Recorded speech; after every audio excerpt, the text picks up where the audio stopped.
Welcome back to the Heal the Hurt podcast. Are you just fed up and frustrated because you can't get the law of attraction to work, the power of now to work, meditation to work, and you just can't get present in your life? Well, there's a reason for that. When we can't get those incredibly profound processes to work that are legitimate and they will work, it's because we are out of reality. And so today I'm going to talk about what does that mean? Because most people are like, I don't know what that entails. Well, when we are out of reality, we cannot put those wonderful processes together and make them work for us. And so I'm going to lay out what reality is and give you examples so you can check to see where in your life you might be out of reality, and then talk about what you can do to get yourself into reality so that you can make all those wonderful processes work in your life. So the first thing to talk about is, what does our reality consist of? It consists of four things. The first is our body, which is basically knowing how our body looks and feels, and it's like proprioception, how it moves. You know, we can feel our body move through the day and in our life. The second is our thinking, which is knowing how we give meaning to not only incoming information, but our own thoughts and processes. The third is our feeling reality. This is knowing what our emotions are and what we're feeling at any given moment. And finally, our behavior reality, which is knowing what we're doing, why we're doing it, or why we're not doing something. So now I'm going to break down each one. There are two levels of reality that we all experience. And so I'm going to break down in each one of these four categories, level 1 and level 2. All right. In level 1 of our reality, we know what our reality is, but in general, we don't share it. Usually don't share it for a fear of being accepted. We're hesitant because we don't quite have the self-esteem. Our reality might be influenced by others, but we're aware of what we think, feel, what our body is doing, and what our behaviors are like. At level 2, this is where most people are, and this is going to be very insightful for a lot of you. When we're at level 2, we don't know who we are and what we believe. Now, I know many of you are going to be like, what? No, I know who I am and what I believe. Wait, when we get a little bit deeper, you're going to see most of us don't have an answer, a true answer to that question. We are out of reality as to who we really are and what we really believe. And that's what's keeping everybody from being able to use the law of attraction and so many other things. Now, sadly, not knowing who we are and what we believe is the most common, and it's also the most dysfunctional. And this gets shown most often in the phrase, I don't know. You ever do that? Someone asks you how you're feeling, what you're thinking, why you did something, you're like, I don't know. That's because we're at level 2. We're out of touch with reality. We don't even know why we think, believe, or do many of the things in our life. That is a dissociation from reality. We're not present in our lives. That's why we can't use law of attraction. We can't stay in the power of now. We can't meditate, because we are basically floating through our life. All right? So when we're in this place, we basically make up what our thoughts, feelings, and actions are to fit a situation. But we're not even in reality that we're making it up. For most people, like this was me, at a lot of things I talk about in my book, that I would say, oh, this is what I like or do. But once I got back into reality, I didn't notice it. Here's what I noticed, that I didn't notice in the moment that I was making all of that up, that it wasn't true. I was that disconnected. And this is true for most people. They're disconnected. And once you do the recovery work, you'll see it. You'll be like, oh my God, he's dead right. But you won't. Again, if you're at level 2, much of this stuff, you're going to be in massive deception and denial and go, no, that's not me. And that's part of being at level 2. Okay, so let's start with the 4 categories with the body. When we're at level 1, we know basically, like when we wear an outfit, we know that we basically look attractive in it. We're attractive to ourselves. We know that we'll most likely be complimented. But when we're complimented, we probably would deny that we look nice. We might ignore it. We might change the subject. We might minimize the compliment, or we might even argue with them or dismiss the compliment altogether. So we're aware of what our body looks like and how it's moving and all of that, but we're disconnected from reality that it's actually okay. That's a lack of self-esteem, but we're still connected to ourselves. Now, at level 2, that's much different. At level 2, we may not have any real concept of what we look like. When we look in a mirror, this happens to a lot of people, they won't even see their face. They can't see their body clearly. They may, even when they look in the mirror, they may see the face of a caregiver or an abuser from their past. Or they may see, like I remember my ex-wife used to always be in the mirror picking at things on her face. She thought she had all of these blemishes, but they weren't there. That's at level 2. They also contend would be anorexia and bulimia types behavior, where they don't have a correct view. They think they're thin when they're 20, 40, 60 pounds overweight. It's like, no, I'm in great shape. Well, 85% of our country is obese. So 85% of people are out of reality that, I don't know, there are probably many out of that 85% that recognize they're obese, but many just go, no, this is healthy. That's what they'll say. I'm at a healthy weight. That's out of touch with reality. They are clinically overweight, but they can't accept it. And conversely, the anorexic, who, feels like when they look in the mirror, they see 300 pounds, and yet they're 95 pounds, okay? That's level 2, that level of dysfunction. Now, I want to make this clear. If you find yourself at level 2 in any of these, please seek professional help. This is a severe break from reality. It means there's been some severe trauma in your life. You can't get through this on your own. You need a professional who's an expert in helping somebody reclaim themselves from that dissociation and that trauma to get back into their body, thoughts, and feelings and behavior. And so if you recognize level 2, whether it's an expert like myself or somebody else, make sure they are an expert in trauma recovery and dissociation and being able to get back into reality. All right, now, the biggest way we're out of reality is in our thoughts. And this is the toughest one for people to admit. But this is where we prove that, science has been right for a long time. It said that 95% of our daily life, we're not present. We are actually reliving the trauma from our childhood. And, there's a simple proof of that. When I ask people, any feeling throughout the day, ask yourself, where in my body do I feel it, and what's my first memory of it, and trace it back. There will be a memory 5 years ago, 10 years ago. Eventually, you'll land on the first time you experienced that feeling was somewhere in childhood. Well, there's the proof. You're 37 years old, 57, 87 years old, and you're still reliving that traumatic feeling. You are not present in the moment. You are stuck in the trauma of your past. But we think, no, I'm an adult. I've moved past it. No, it's not bugging me. That's out of reality, all right? So our thinking reality is determined by how we process all the incoming information, how we process our thoughts through our 5 senses, okay? At level 1, we know exactly what we think, but we don't share it. We rarely will initiate, in many cases, we'll rarely initiate sharing our thoughts. We'll be closed off, but we're aware of what's going on. Very few people have that ability because that requires maturity and moderation, but as I say, we're all codependent. And so this is where most often, this is the cause of the discord in the world. And I'm going to give you some examples of how we're all out of reality when it comes to our thoughts. At level 2, we're not aware of what we think. Therefore, we will go blank. We get confused. We say, I don't know. Quite often, we also make up or create an answer based on what we think somebody might want to hear. Now, the greatest example of being out of reality is politics, both sides. I'm an equal opportunity reality confronter.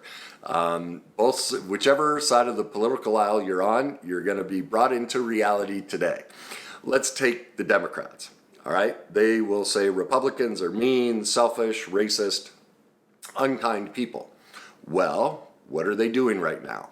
If you don't think and believe the way they are, they're banning you from college campuses, can't speak, they want to control your speech. That's racism. They're talking about themselves. They're out of touch with reality that their political correctness and their attempt to be nice is actually the exact opposite. They are doing everything they're accusing Republicans of. Not to say that there aren't Republicans that are that way, but they are the primary perpetrators of the abuse and of the racism, not the Republicans. Now, conversely, what do Republicans say about Democrats? Oh, they're a bunch of whiny, mamby-pamby snowflakes. They're just so emotional. Well, did you see my expressions when I did that? I did that on purpose. Who looked whiny, mamby-pamby, and completely out of control with their emotions? Me. Well, that's the Republican when they talk. They're talking about themselves. They absolutely have no reality that they're the one who's being whiny, mamby-pamby as they're pointing the finger. Now, is it true? Are some Democrats that way? Of course there are. But they're talking about themselves. Now, let's get specific. Donald Trump. Could he ever admit, like, you could hold this up and say, what is that? And he'd go, Butterfinger. Like, no, do you see? It says Scotch tape. Nope, Butterfinger.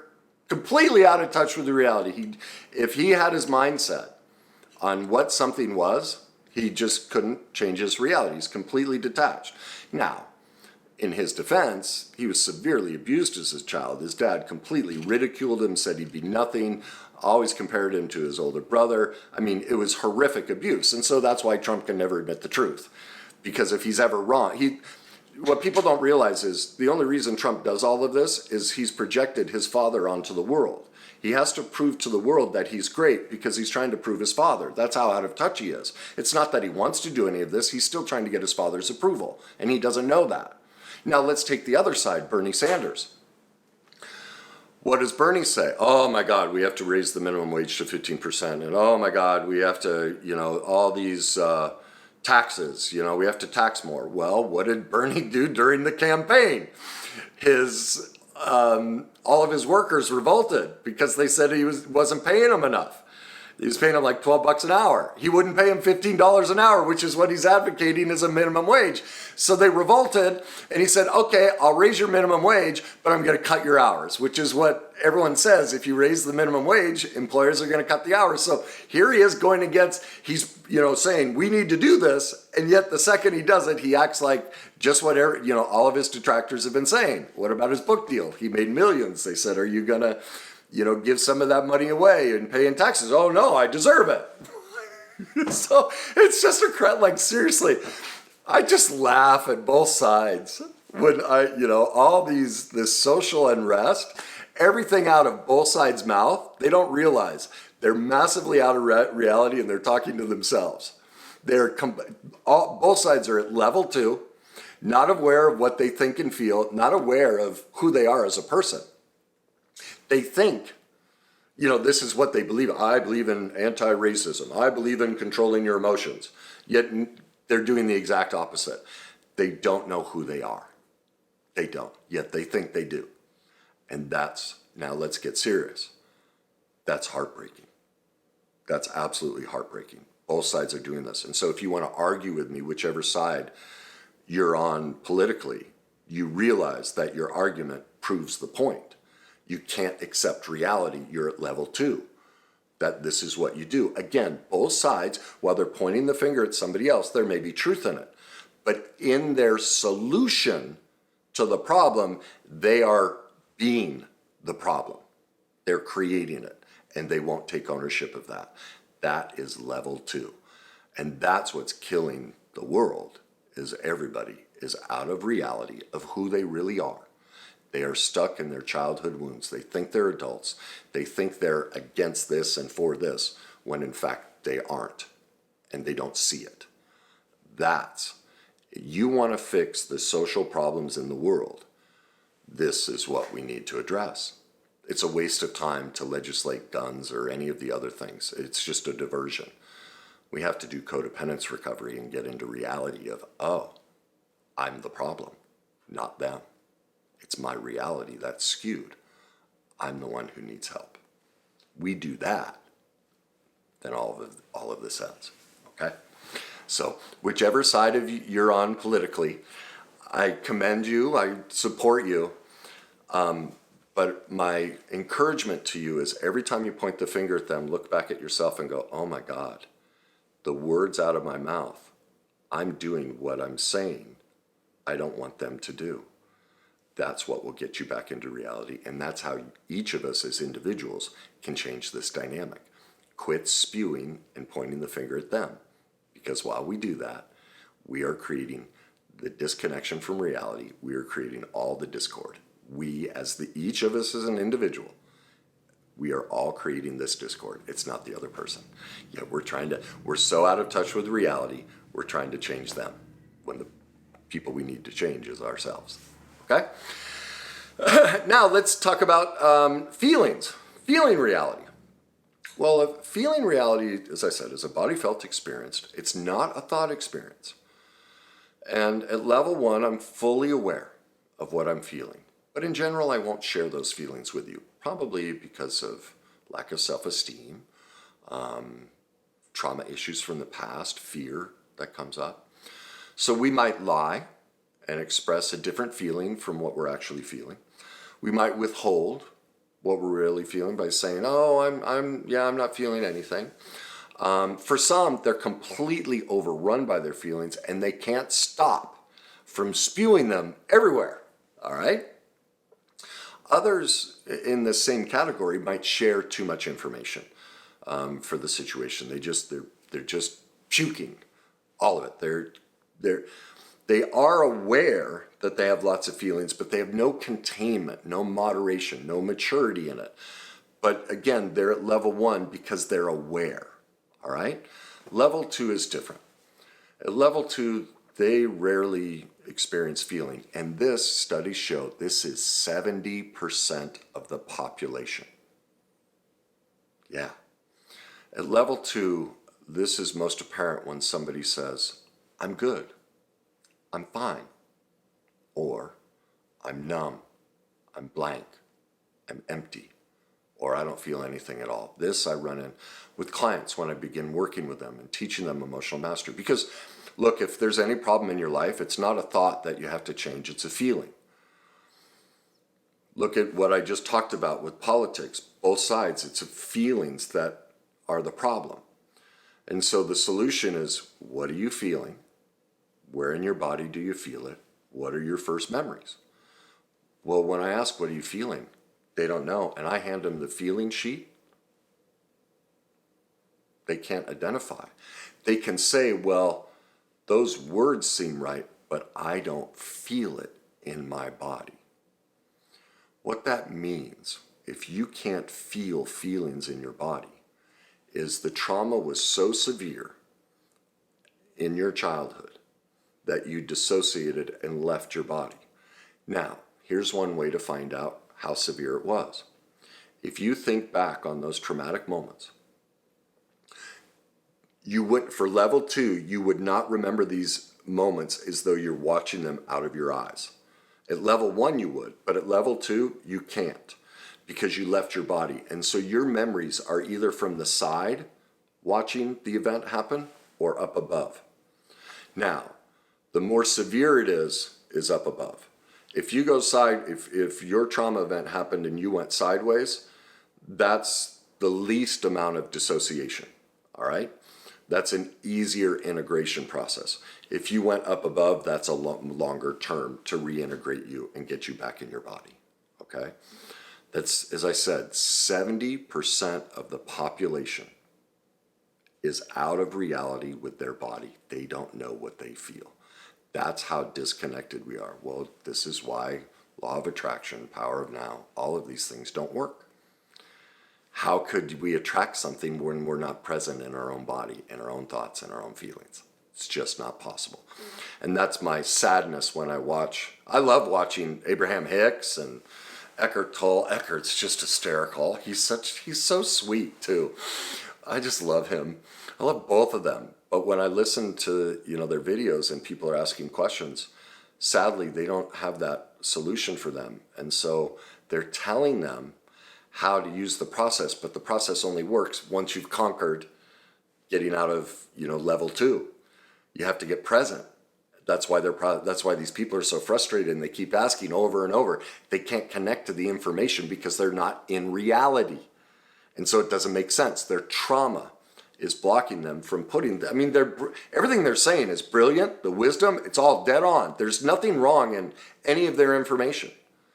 But what they're failing to teach these people is that the reason you can't grab onto this is this trauma, the codependence, the out of touch with reality.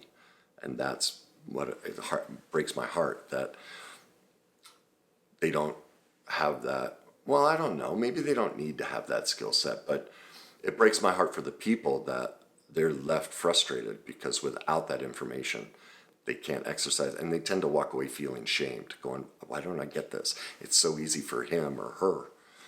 And so for my own selfish reasons, I would prefer if they had that skill set to teach them that aspect too, and then their processes would just take off. Okay? Now let's get to our behavior. Our behavior reality consists of knowing what we have done or haven't done. At level 1, I know what I've done, but I may not tell you. But I know that I'm not telling you. Or I'll be vague when I tell the story, or I'll create a confusing story. Or I'll even lie and say that I don't know. But see, I'm aware that I'm doing all of those things. Do you see the distinction?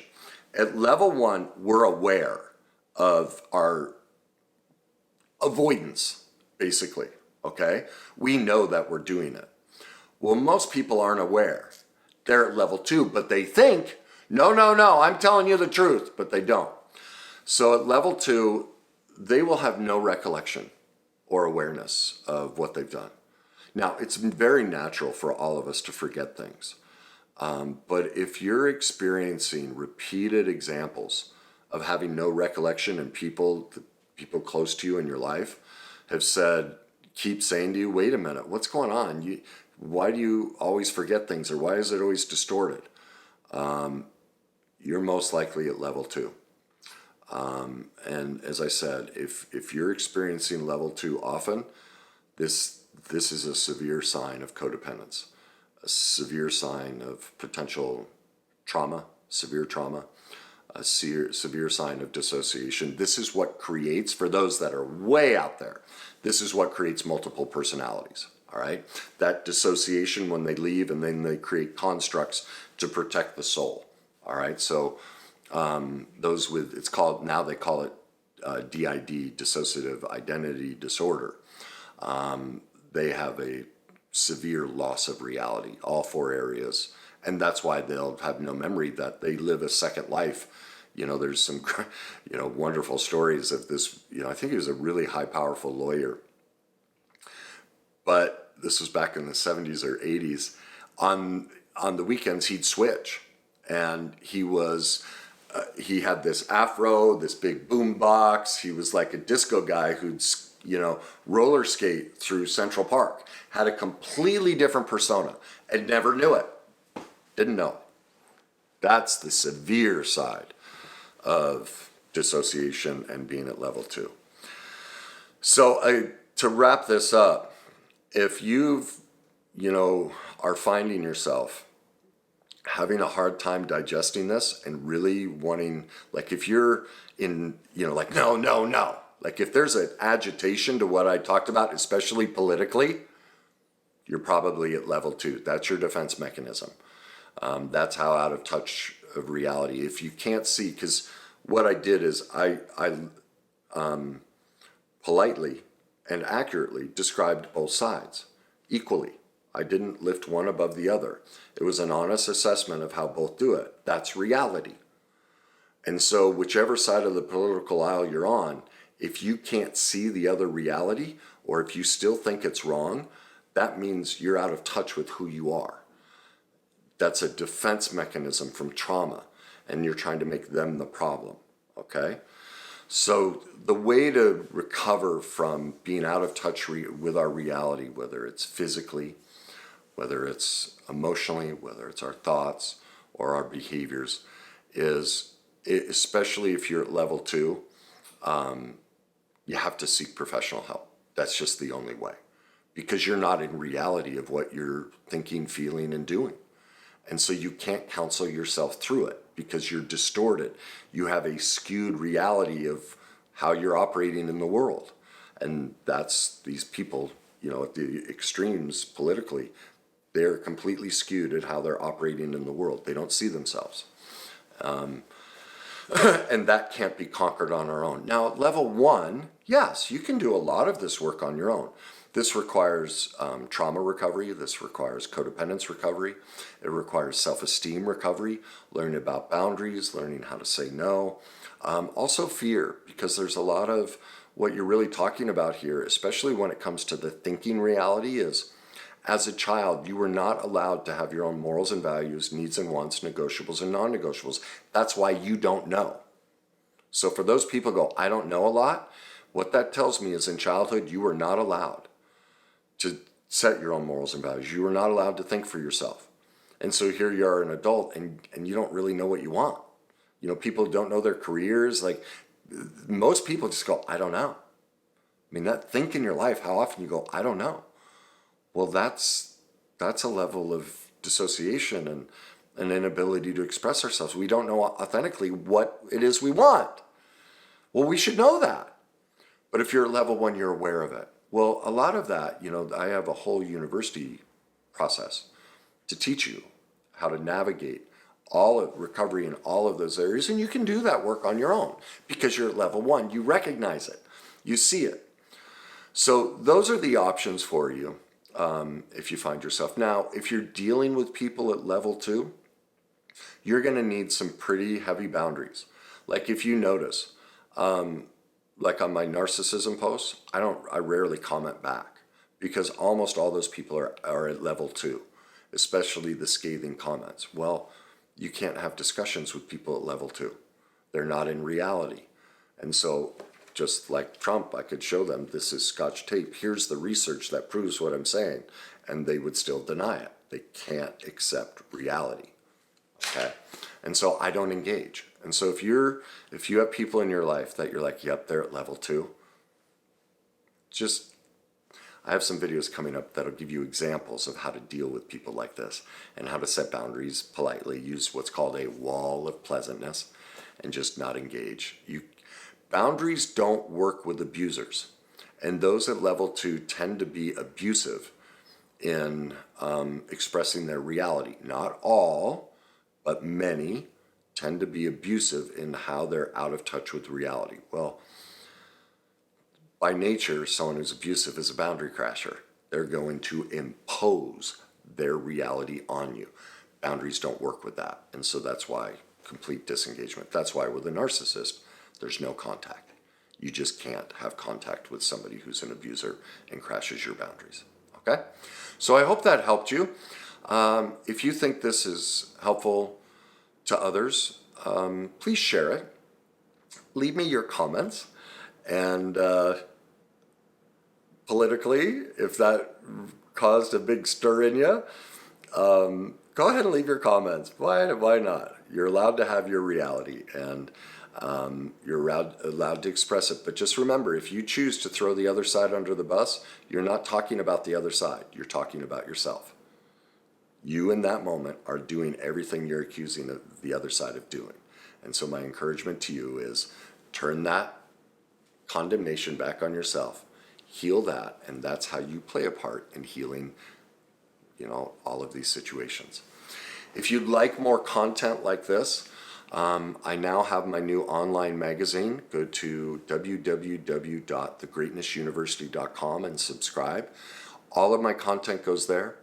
There's content there that you can't find anywhere else. All my videos, all my articles, tons of free downloads to help you on this journey to recover, book reviews, book recommendations, everything to help you get into reality, heal your codependence, and live to your greatest version.